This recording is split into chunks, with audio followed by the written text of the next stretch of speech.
మాతర సర్వభూతానాం గావ సర్వసుఖప్రద వృద్ధిమాకాంక్షత నిత్యం.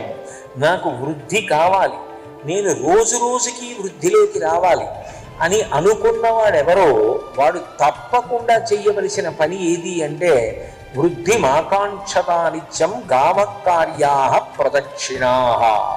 ఆ గోవుకి తప్పకుండా ప్రదక్షిణం చెయ్యాలి.